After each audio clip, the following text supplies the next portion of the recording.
शांति। आज हम सुनेंगे अव्यक्त मुरली। वर्तमान राज्य अधिकारी ही भविष्य राज्य अधिकारी। मुरली का डेट है 4 जनवरी 1980 की मुरली है। तो वर्तमान राज्य अधिकारी ही भविष्य राज्य अधिकारी।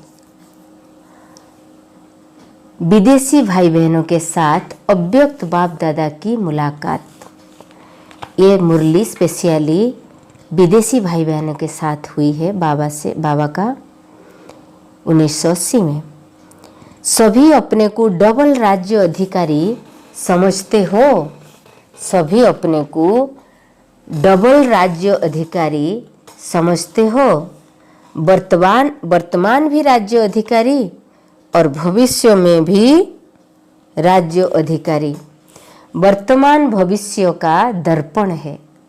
वर्तमान की स्टेज अर्थात दर्पण द्वारा अपना भविष्य स्पष्ट देख सकते हो। वर्तमान व भविष्य के राज्य अधिकारी बनने के लिए सदा यह चेक करो कि मेरे में रूलिंग पावर कहाँ तक है।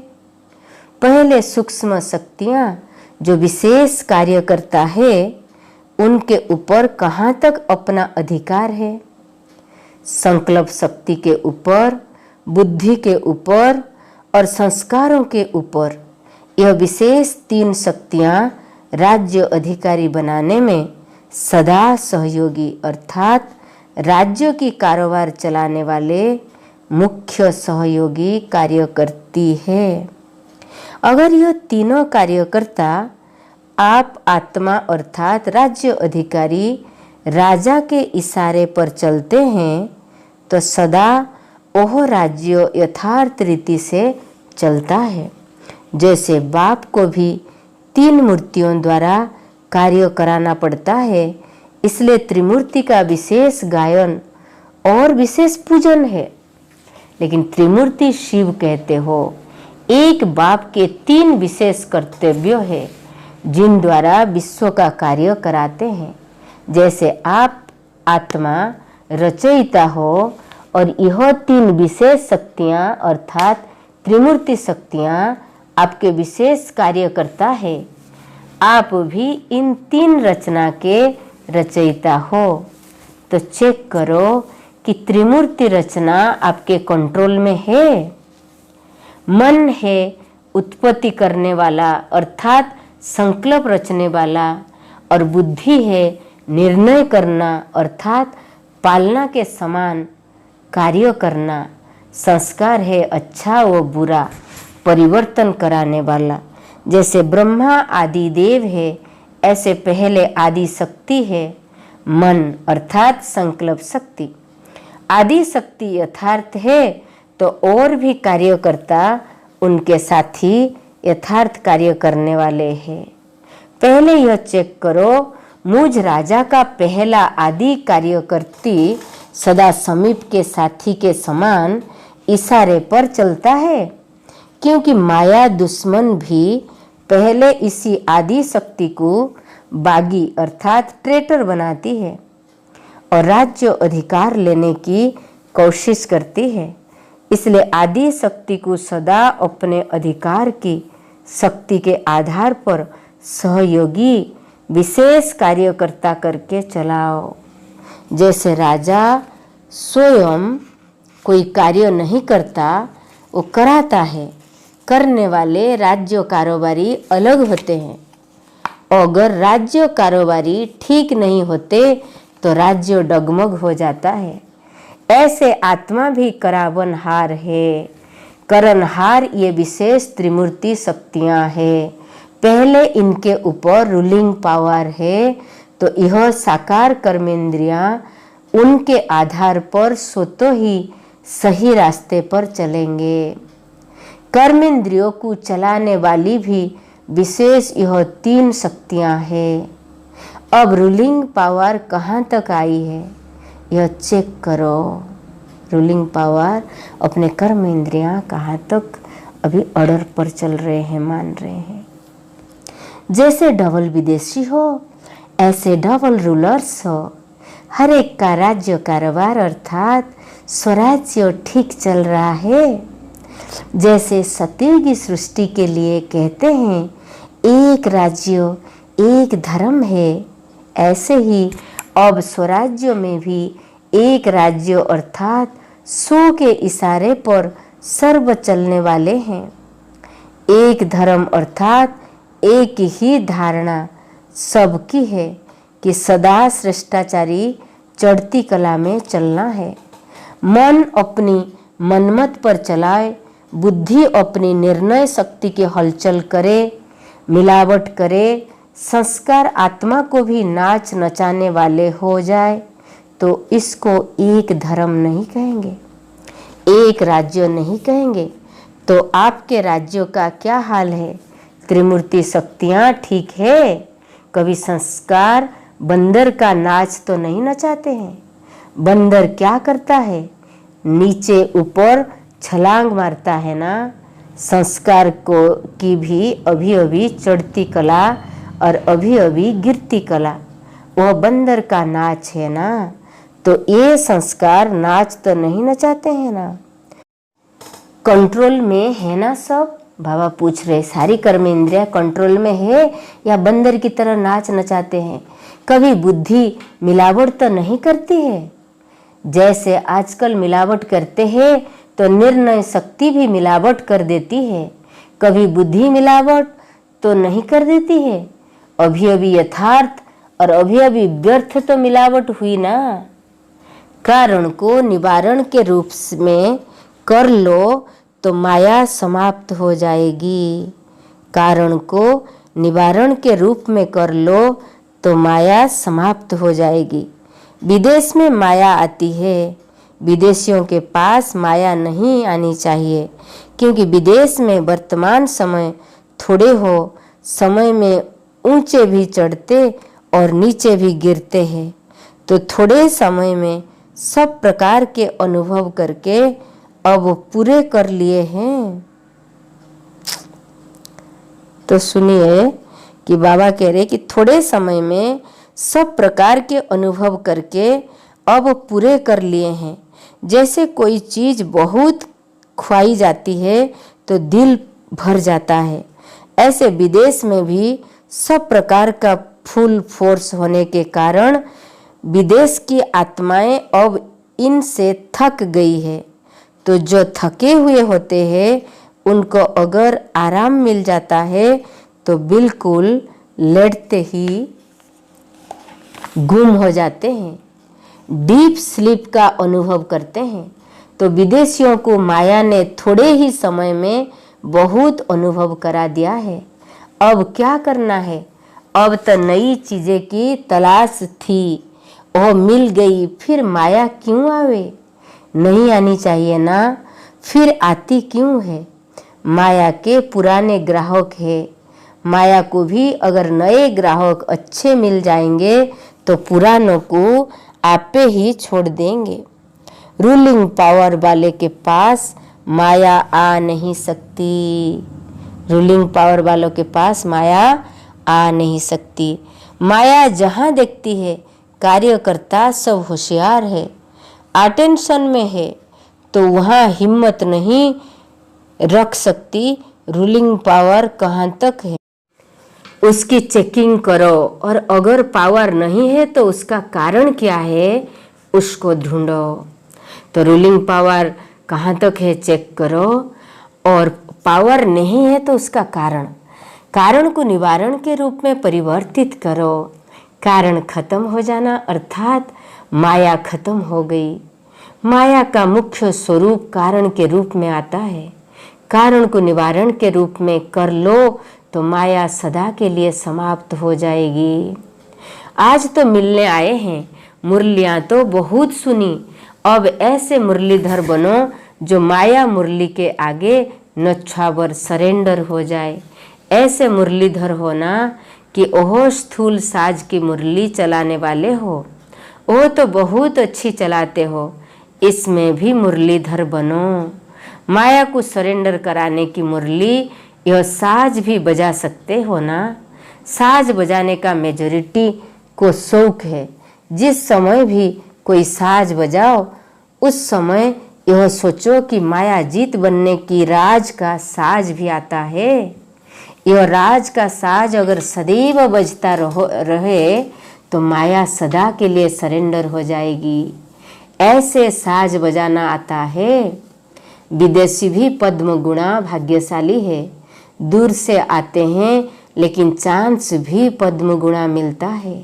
जितना देश वाले वर्ष में लेते हैं उससे ज़्यादा विदेशियों को थोड़े समय में प्राप्त होता है। विशेष पालना मिल रही है ना। वायरलेस बनाना ही वायरलेस है। वायरलेस बनाना ही वायरलेस है। सबकी नज़र आप विदेशियों के ऊपर विशेष रहती है तो विशेष पालना का रूप प्रत्यक्ष फल के रूप में विशेष दिखाना पड़े। जैसे स्थापना में विशेष पालना चली ऐसे अभी भी आप लोगों की विशेष पालना चल रही है। तो पहले पालना वालों ने उस पालना का रिटर्न सेवा की स्थापना की और अब आप लोग क्या करेंगे? सेवा की समाप्ति करेंगे और संपूर्णता का वो प्रत्यक्षता का नाम वाला करेंगे। विदेशियों को ही समाप्ति की डेट फिक्स करनी पड़े। पहले वालों ने स्थापना की डेट फिक्स की और अब आप लोगों को समाप्ति की डेट फिक्स करनी पड़ेगी। अभी सबका इंतजार आपके ऊपर होगा। बाप दादा से पूछेंगे कि विनाश कब होगा तो कहेंगे विदेशियों से पूछो। देश वालों ने स्थापना की जिम्मेदारी ली, विदेशी भी कोई तो जिम्मेदारी लेंगे ना। है भी विदेश विनाशी और भारत अविनाशी। तो भारतवासियों ने स्थापना का किया और विदेशी विनाश के कार्यों में विशेष निमित्त बनेंगे। भारतवासी बच्चों ने यज्ञों की स्थापना में अपनी आहुतियां डालकर स्थापना की यज्ञ रचा और आप लोग फिर अंतिम आहुति डालकर समाप्त करो, फिर जय जयकार हो जाएगा। अब जल्दी जल्दी अंतिम आहुति डालो। बाबा भी कह रहे अभी जल्दी जल्दी क्या करो ना, अंतिम आहुति डालो, स्थापना करो। सब मिल करके एक संकल्प का सुहाग करो तो समाप्ति हो जाएगी। इसकी डेट कब बताएगी में करेंगे, यह डेट बताना। एक बार मधुवन में फिर से आए, विनाश शुरू होगा तो सदा के लिए आ जाएंगे। इसलिए तो यहाँ बड़ा हल बना रहे हैं। सिर्फ वायरलेस का सेट अपना ठीक रखना। यहाँ की वायरलेस है, वायरलेस की वायरलेस। तो वायरलेस द्वारा आवाज़ आपको पहुँच जाएगी कि आप आ जाओ। अगर वायरलेस सेट नहीं होगा तो आवाज़ भी पहुँच नहीं सकती। अगर वायरलेस सेट नहीं होगा तो आवाज़ भी पहुँच नहीं सकती। ओके, तो वायरलेस की वायरलेस, तो वायरलेस द्वारा आवाज़ आपको पहुँच जाएगी कि आप आ जाओ। अगर वायरलेस सेट नहीं होगा तो फिर आवाज़ नहीं पहुँचेगी, डायरेक्शन नहीं मिल सकेगा। स्थूल साधनों द्वारा आवाज़ नहीं आएगा। वायरलेस बुद्धि ही यह अंतिम डायरेक्शन कैच कर सकेगी। इसलिए जल्दी जल्दी करेंगे तो जल्दी समय आ जाएगा। पहले तो पावरफुल माइक तैयार करो जिस माइक द्वारा आवाज़ भारत में पहुँचे। और फिर जैसे उनका इलेक्शन होता है तो एक दिन पहले एडवर्टाइजमेंट साधन सब बंद कर देते हैं। पीछे वोटिंग होती है तो पहले तो माइक द्वारा आवाज़ फैलाओ तो वो भी साइलेंस हो जाएगी, फिर रिजल्ट आउट होगी। अभी एडवर्टाइजमेंट माइक कहाँ तक तैयार किए हैं, पहले आवाज़ फैलेगा, फिर ऐसी डेट साइलेंस होगी जो यह आवाज़ फैलाने का पार्ट भी समाप्त हो जाएगा और फिर परिवर्तन होगा अभी तो पहली स्टेज चल रही है ना, पहली स्टेज में टाइम लगेगा, दूसरी में टाइम नहीं लगेगा। फिर बाबा ने ऑस्ट्रेलिया वालों से बात किया। ऑस्ट्रेलिया के सर्व बच्चों से सबसे बड़ी विशेषता क्या है जानते हो? ऑस्ट्रेलिया वालों का जो दूसरे धर्म में पाठ बजाने का निमित्त मात्र समय था, वह समय अभी समाप्त हो गया। इसलिए अपने धर्म की पहचान मिलने से सहज और जल्दी आ गए और फिर औरों को भी निकालने की बहुत उमंग है। तो इससे सिद्ध होता है कि टेम्पररी टाइम जो दूसरे धर्म में गए हैं वह समाप्त हो गया। इसलिए यह भी विशेषता है कि जो भी आते हैं मेजॉरिटी वह अपने लगते हैं, दूसरे धर्म के नहीं लगते हैं। ऑस्ट्रेलियन अथवा विदेशी होते हुए भी चात्रक आत्माएं लगती है। तो आत्मा का चात्रकपन सिद्ध करता है कि अपने धर्म वाले हैं। आप लोगों को भी ऐसे ही महसूस होगा है ना कि गलती से दूसरों डाली पर चले गए हैं। सेवा के लिए यह भी एक थोड़े समय का पाठ मिला हुआ है। नहीं तो विदेश की सेवा कैसी होती है, वहाँ वालों को निमित्त बना के विदेश की सेवा करा रहे हैं।